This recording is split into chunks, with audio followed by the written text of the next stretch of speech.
तो सवाल है, साहिब जी, कुछ लोग पूछते हैं कि आपके यहाँ तो सिर्फ मुक्ति का ही गुणगान किया जाता है, सेवा या कोई आश्रम नाम की तो कोई चीज ही नहीं है। सेवा का भी एक बहुत बड़ा रोल है भक्ति में, तो हमारे यहाँ सेवा तो होती नहीं है, तो हमारे कर्म कैसे कटेंगे? क्योंकि बहुत से गुरुओं ने ये दिमाग में डाल रखा है कि आश्रम में ही झाड़ू पोछा लगाने पर, आश्रम में ही ईंट पत्थर तोड़ने पर, आश्रम में ही बिल्डिंगें बनाने पर कर्म कटते हैं। इन मूर्खों को मैं कहना चाहूँगा, अगर आश्रम बनाने से ही मुक्तियाँ मिलती, ये कर्म कटते, तो भाई बाबा नानक किसी के कर्म ना काट पाए, कबीर साहब किसी के कर्म ना काट पाए, रविदास जी महाराज किसी के कर्म ना काट पाए, क्योंकि उन्होंने तो कभी बड़े बड़े आश्रम, बड़े बड़े महल बनाए ही नहीं, संगत से पत्थर तोड़वाए ही नहीं, संगत से बट्ठल ढुवाए ही नहीं। फिर तो वो तो ऐसे ही चले गए टाइम पास करके। ये बिल्कुल गलत ज्ञान है। पहली बात तो ये समझ लो कि सेवा अलग चीज होती है। सेवा कोई आश्रम हो तभी हो ये सेवा, ऐसा नहीं होता है। सेवा तो मन में है तुम्हारे। तुम परमात्मा की सेवा कैसे कर सकते हो? तुम परमात्मा के जीवों से प्रेम करो, सबसे बड़ी सेवा यही है। और उसके जीव केवल तुम्हारे आश्रम के चंद लोग नहीं हैं कि तुम्हारे गुरु की जो शरण में आ गए वो परमात्मा के जीव हैं, उनके लिए खाना बनाओ, उनके बर्तन धोवो, उनके बैठने के लिए झाड़ू लगा दो। सेवा का मतलब है सर्वत्र की सेवा, सर्व की सेवा। वसुदैव कुटुंबकम, पूरा विश्व मेरे परमात्मा के बच्चे हैं, पूरे विश्व में फैले हुए हैं और ये सारा मेरा परिवार है। इस भाव से की गई एक छोटी सी सेवा भी परमात्मा को खुश करती है, परमात्मा से दया की उम्मीद बंधती है। अगर हम निष्पक्ष भाव से ये भी ना सोचें कि ये मेरे गुरु का चेला है कि नहीं है, ये मेरे धर्म का है कि नहीं है, ये मेरी जात का है कि नहीं है, यहां तक कि ये भी ना सोचे कि ये आदमी है कि नहीं है, कोई बेजुबान जानवर भी है, अगर तुम उसकी भी मदद कर पाओ, कोई बेचारा नदी में डूब रहा है, तुमने कैसे करके उसको बचा लिया, तो ये परमात्मा की सेवा है। झाड़ू पोछे लगाने से सेवादार बन जाते तो बस झाड़ू पोछे वाले ही बनते, ऐसा बिल्कुल नहीं है। ये सोच दिमाग से निकाल दो, और ये तो बिल्कुल ही निकाल दो कि नितिन दास का कोई आश्रम नहीं है तो ये सेवा कैसे करवाएगा लोगों से। भाई हमारे सेवादार ऐसी सेवा कर रहे हैं जो तुम सोच भी नहीं सकते। जो हमारे सेवादार कर रहे हैं, दिन रात सेवा चल रही है, बिना झाड़ू, बिना पोछे के, बिना बट्ठल के, बिना हथौड़ी के। तुम्हारी हथौड़ी वाली सेवा में तो उंगलियां फूट गई, खून निकल गए, उंगलियां टेढ़ी हो गई, छाले पड़ गए। हमारी सेवा में ये सब नहीं होगा, फिर भी वो सेवा भरपूर चलेगी, भरपूर लगेगी। ऐसा फल मिलेगा सेवा का जो इनके लाखों छाले पड़ जाएं तब भी ना मिल पाए, क्योंकि ये पत्थर की सेवा कर रहे हैं और हमारे भगत जीवों की सेवा कर रहे हैं। ये पत्थरों में उलझे पड़े हैं और हमारे भगत जीवों को मुक्ति देने के लिए सेवा कर रहे हैं। ये पत्थरों की मुक्ति करवाएंगे और हमारे भगत जीवों की मुक्ति करवाएंगे। इतनी बड़ी सेवा है। इनके पत्थर यहीं रह जाएंगे और हमारे भक्तों द्वारा जगाए हुए जीव अपने मालिक तक पहुंच जाएंगे। अब बताओ किसकी सेवा बड़ी है? इनकी पत्थर की बिल्डिंगें दोबारा ढह जाएंगी, हमारे भक्तों के द्वारा जगाया हुआ जीव वापस नहीं आएगा। अब बताओ किसकी सेवा ज्यादा बड़ी है? मुझे बड़े दुख के साथ कहना पड़ता है, हमारे ही आश्रम के कुछ चंद गुर्गे वो ये अफवाह उड़ाते फिर रहे हैं कि नितिन दास का तो कोई आश्रम ही नहीं है, तो तुमसे सेवा कैसे कराएगा? सेवा नहीं करोगे तो मेवा कैसे मिलेगा? ओ भाई, अपना मेवा अपने पास रखो। तुम्हारे आश्रमों में सेवा ही करते आ रहे हैं लोग, गांजा भांग अफीम तंबाकू जर्दा तो छूटा नहीं, मेवा की जगह तंबाकू में मिल गया प्रसाद में। तो ऐसी सेवा हमें नहीं चाहिए, हमें ऐसी सेवा बिल्कुल नहीं चाहिए। हम लोगों के हाथों में छाले पड़वाने नहीं आए हैं कि उठा के हथौड़ियां चलाएं और तुम्हारी बिल्डिंगें बनाते रहें। यहां पे बर्बाद कर दिया तुम लोगों ने संसार को, भक्तों के प्रेम को, भक्तों के विश्वास को बर्बाद कर दिया, उनकी मेहनत की कमाइयों को। हमारे ही मदन साहिब का एक आश्रम का महंत क्या बता रहा था, किसी भगत ने फोन किया कि गुरुजी, नितिन दास इतना बड़ा प्रचार कर रहा है तो आप कुछ बोलते क्यों नहीं उसके लिए, कुछ वाहवाही कर दिया करो कभी कभी। वो कहता, देखो जी, नितिन दास जो पैसे मिलते हैं वो कहाँ खर्चता है हमें नहीं पता, दुनिया को नहीं पता। हमें जो पैसे मिलते हैं हम तो आश्रमों में लगा देते हैं। बहुत बड़ा काम कर दिया ना आश्रमों में लगा के। दूसरे गुरु तो लगता है कि किसी और के आश्रम में लगा रहे हैं, सब अपने ही आश्रमों में तो लगा रहे हो। सारी दुनिया का पैसा लूट के तुम लोग ने अपने आश्रम में सुख सुविधाएं तो खड़ी करी हैं। ये स्कॉर्पियो गाड़ी कहां से आ गई? ये इतनी बड़ी बड़ी दीवारें बना दी 1 करोड़ रुपए की, क्या जरूरत थी? साधु कब से दीवारें बनाने लग गया? महलों की तरह दीवारें बना दी तुमने इतनी ऊंची ऊंची। साधुओं को रहने को झोपड़ी नहीं है और ये महाराज जी 1 करोड़ रुपए की दीवार बना के बैठे हैं। शर्म कर लो। इससे अच्छा तो गरीबों की झोपड़ी बना देते, अपने ही भक्तों की झोपड़ी बना देते। सारी उम्र गुरुजी करता वो। ये मन का विस्तार है, जितना मर्जी विस्तार कर ले भाई, यहीं रह जाएगा।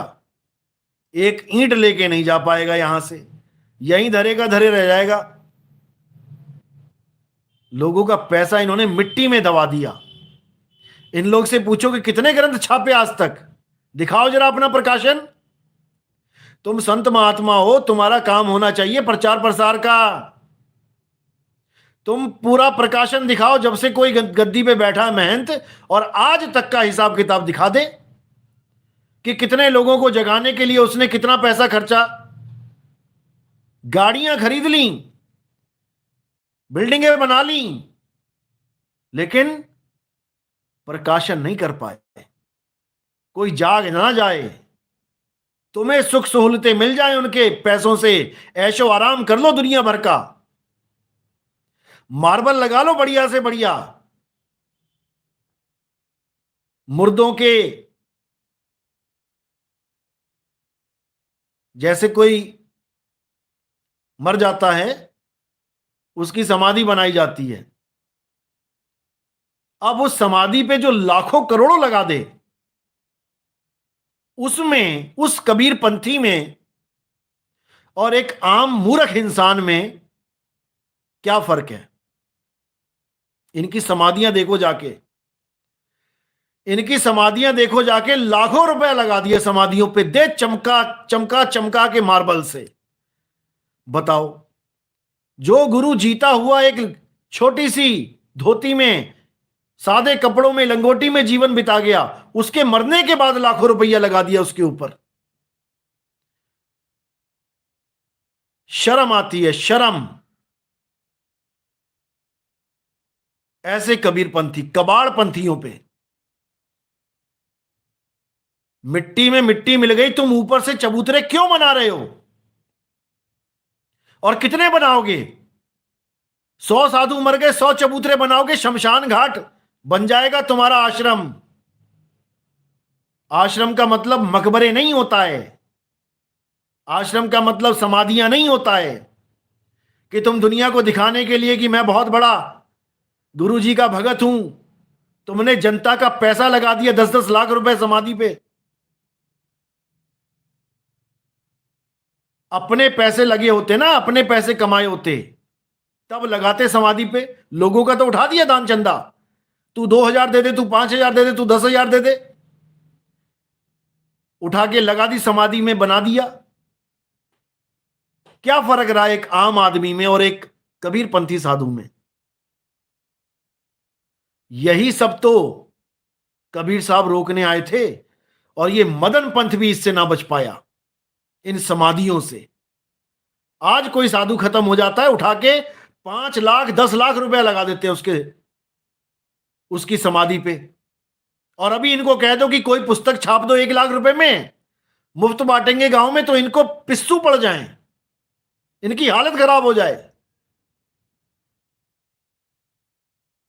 ऐसा घनघोर अज्ञान छाया हुआ है मदन साहब के पंथ में भी।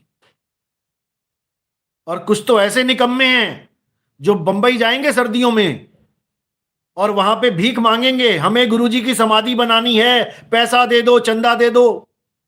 उनके चेलों से उनके नाम पे चंदा लेके और अपने आश्रम में जाके लैट्रिन बाथरूम बना के और टीवी खरीद के बैठ जाते हैं। अब नाम तो क्या लूं मैं, नाम लूंगा तो धोती में आग लग जाएगी। लेकिन ऐसा ही हाल है, ये अपनी आंखों से देखा है मैंने। और किसी को नहीं समझ में आ रहा, झूठ लग रहा है, तो फोन नंबर है मेरा, दे रखा है मैंने। ये हालत इस पंथ की हो चुकी है। ये सब बंद होना चाहिए। कबीर पंथ का मतलब शमशान घाट पंथ नहीं है कि तुम लाखों रुपए लगाते रहो समाधि पे। वो मगहर में एक समाधि बहुत है, मगहर में एक समाधि बहुत है। हमें और समाधियां नहीं चाहिए कबीर पंथ में। 36 लाख गुरु बने बैठे हैं, 36 लाख समाधियां बन गई, कब्रिस्तान बन गया आश्रम का। बात होनी चाहिए मुक्ति की, बात होनी चाहिए सेवा की। सेवा क्या है? कबीर सागर में प्रमाण है कि अगर कोई एक जीव दूसरे जीव को जगाता है तो उसे 1 करोड़ गाय कटने से बचाने का पुण्य लगता है। यह है असली सेवा। एक भी जीव अगर दूसरे जीव को यह मूल ज्ञान समझा दे और वो जीव मूल ज्ञान समझ के परमात्मा तक पहुंच जाए, यह है असली सेवा। अगर यह सेवा करने की ताकत है तब तो हमारे पंथ में आना। और अगर जुतियां ही घसणियां ने फिर वो साडे कोल नहीं है भाई, वो साडे कोल नहीं है।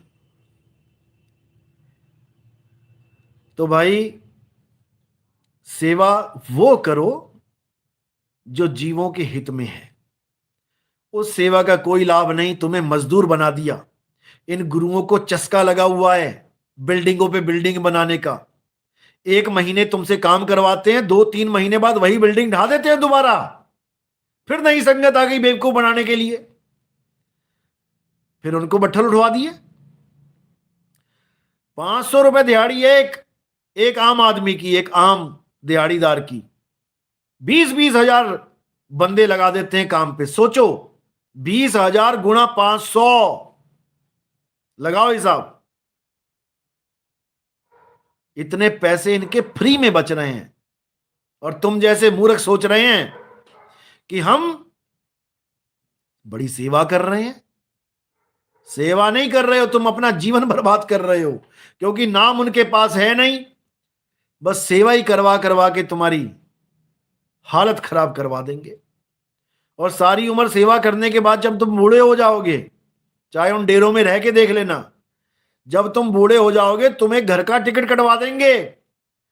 एक भी डेरे में वृद्ध आश्रम नहीं है। पूछो इन लोगों से कि क्यों नहीं है। बुढ़ापे तक तुम्हारा खून चूस लेंगे, बुढ़ापे तक तुम्हारी जवानी चूस लेंगे, तुम्हारी मेहनत की कमाई चूस लेंगे। एक भी आश्रम ऐसा दिखाओ जिन्होंने वृद्ध आश्रम खोला हो अपनी संगत के लिए। कि हमारे ही शिष्य, पराये नहीं, बाहर वालों को छोड़ो, हमारे ही शिष्य जो बूढ़े हो जाते हैं, जिनकी घर पे पटरी नहीं खाती है, जिनके बच्चे मर जाते हैं, अकेले रह जाते हैं, एक भी गुरु दिखा दो जिसने ऐसा कोई आश्रम खोला हो। केवल सेवा करवाना जानते हैं, ये सेवा करना नहीं जानते, ये सेवा करना नहीं जानते। जैसे तुम बूढ़े हो जाओगे, भले तुम सारी जवानी सेवा सेवा सेवा करते रहो इनकी, जैसे ही बूढ़े हो जाओगे तुम्हारी टिकट काट देंगे घर की, भैया जाओ अपने घर, अपने बेटा बेटी देखो, अब उनके सिर पे मरो, हमारे सिर पे मत मरो। ये हाल है इन आश्रमों का। हमने अपनी आंखों से उन लोगों को गांव वापसी करते देखा है, जिन्होंने सारी उम्र इन डेरों में 5 नाम जपते मर गए, अपने घर वालों से उनकी ना बनी, बाबा जी करते रह गए, और लास्ट में बाबा जी ने क्या किया, चल हट, तू कौन मैं कौन। बुढ़ापे में आके फिर उन्हीं बेटे और बहू की शक्ल देखनी पड़ी जिसके साथ बनती ना थी। कुत्ते से भी खराब जीवन जीना पड़ा अंत में। क्यों? क्योंकि जब जवानी में बेटा बेटी को देखा ही नहीं, सारी जवानी गुरुजी में लगा दी, तो बुढ़ापा तो अब घर पे ही काटना पड़ेगा। कुत्ते से भी हालत खराब हो गई उन लोगों की। तो ऐसे गुरुओं से बचो, और ये जो सेवा के नाम पे तुम्हारा शोषण हो रहा है, इससे भी बचो। असली सेवा है प्रचार सेवा। बाबा नानक ने भी परमात्मा का प्रचार किया है, वही है असली सेवा। रविदास जी ने परमात्मा का प्रचार किया है, वही है असली सेवा। मीराबाई ने प्रचार किया है, सहजो बाई ने प्रचार किया है, ज्ञानेश्वर जी ने, तुकाराम जी ने, नामदेव जी ने प्रचार किया है, बिल्डिंगें नहीं बनवाई। पता नहीं कब समझ में आएगा। तो बिल्कुल दिमाग से निकाल दो इन चीजों को कि अगर आश्रम नहीं है तो तुम सेवा नहीं कर सकते, ऐसा कुछ नहीं है। बड़े आराम से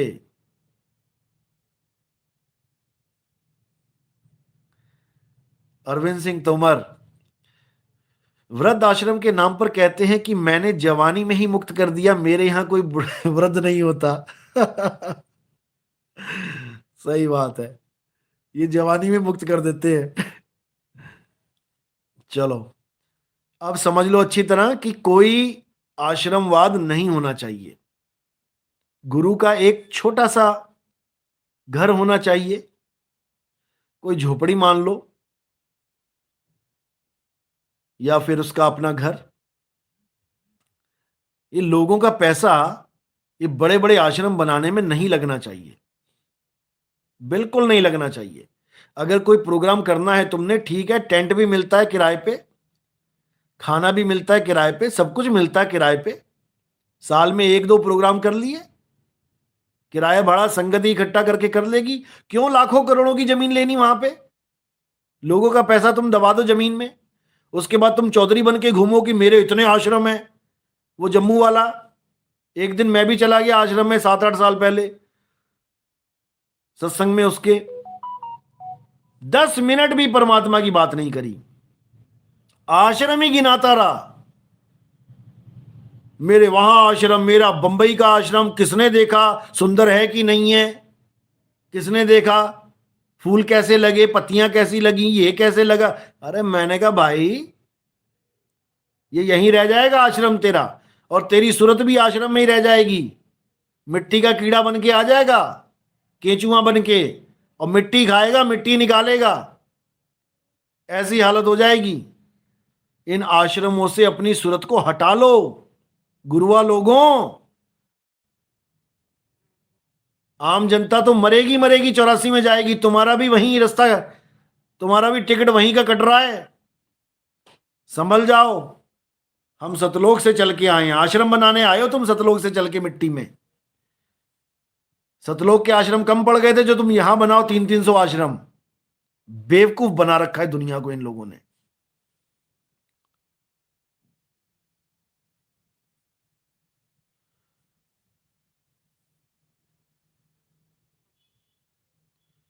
तो भाई ये आश्रमवाद से थोड़ा सा दिमाग ऊपर उठाओ, ये जितने बड़े बड़े आश्रम वाले हैं, ये सब इसी मिट्टी में मिलने के लिए बैठे हुए हैं।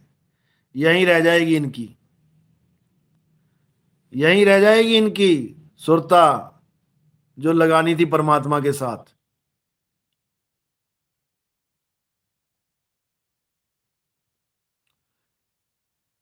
तो कोई सवाल है और कोई पूछ सकता है?